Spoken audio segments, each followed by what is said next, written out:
گلزار نگر ایک چھوٹا سا گاؤں تھا جو پہاڑوں اور جنگلات کے دامن میں چھپا ہوا تھا۔ صبح کے وقت سورج کی پہلی کرن جب درختوں کے پتوں سے ٹکراتی تو پورا گاؤں سنہری روشنی میں نہا جاتا۔ پرندوں کی چہچہاہٹ اور ندی کا بہتا پانی گاؤں کو جادوئی سکون بخشتے۔ اسی گاؤں میں عائشہ نامی ایک 9 سالہ بچی رہتی تھی۔ عائشہ کے بال کالے اور گھنے، آنکھیں چمکدار اور دل نرم و صاف تھا۔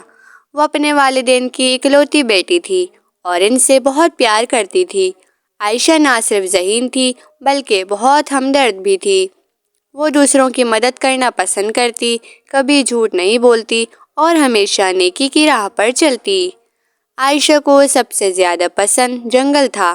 لوگ اسے ڈراتے کہ وہاں پریاں اور عجیب مخلوق رہتی ہیں، مگر عائشہ کا دل تجسس اور محبت سے بھرا تھا۔ وہ اکثر جنگل کے کنارے جاتی، درختوں کی چھاؤں میں بیٹھ کر پرندوں کی باتیں سنتی اور پتے جیسے وہ اس سے باتیں کر رہے ہوں۔ ایک دن عائشہ کی ماں اچانک بیمار ہو گئی۔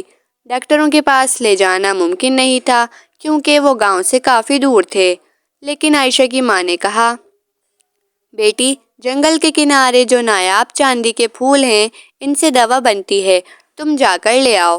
عائشہ نے ٹوکری اٹھائی اور جنگل کی طرف چل پڑی۔ جنگل میں قدم رکھتے ہی ہوا ٹھنڈی اور خوشبودار ہو گئی۔ روشنی مدھم تھی اور ہر طرف سرگوشیوں جیسی آوازیں سنائی دے رہی تھی۔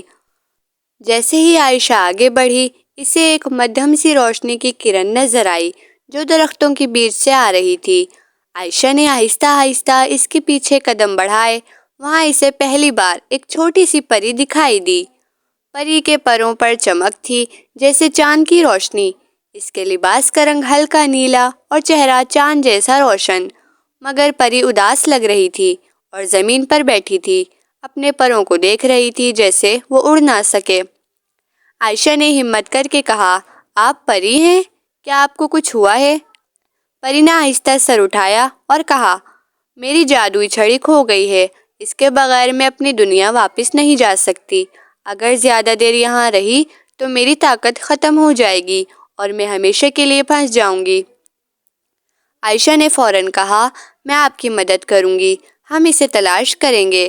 پری نے پہلی بار مسکرا کر کہا، تم واقعی بہادر اور نیک دل ہو۔ دونوں نے چھڑی کی تلاش شروع کی۔ وہ جنگل کے گہرے حصے میں گئیں جہاں بڑے درخت اور جڑوں کا جال تھا۔ ہر قدم پر عائشہ کو نئے عجیب و غریب مناظر دیکھنے کو ملے۔ ایک جھیل جس کا پانی رنگ بدلتا رہتا تھا، ایک درخت جو بولتا تھا اور کہانی سناتا، پرندے جو جادوئی نغمے گا رہے تھے۔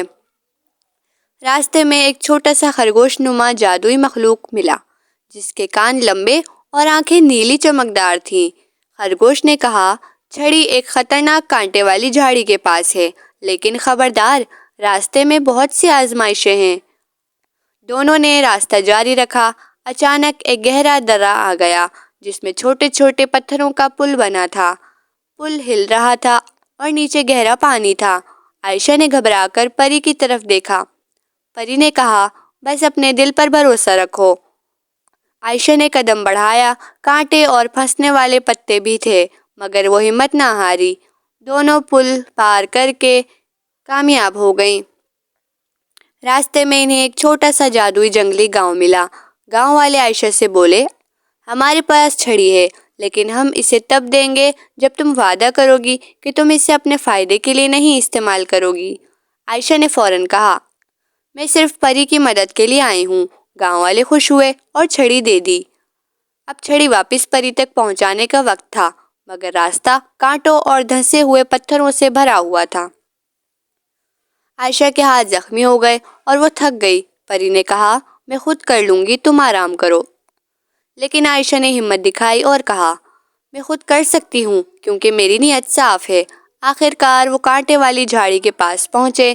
عائشہ نے چھڑی نکالی، تھوڑا سا خون نکلا مگر پری نے فوراً اپنے جادو سے زخم ٹھیک کر دیا۔ پری نے کہا، تم بہت بہادر، ایماندار اور نیک دل ہو، تم مانگو، کیا چاہتی ہو، میں پوری کروں گی۔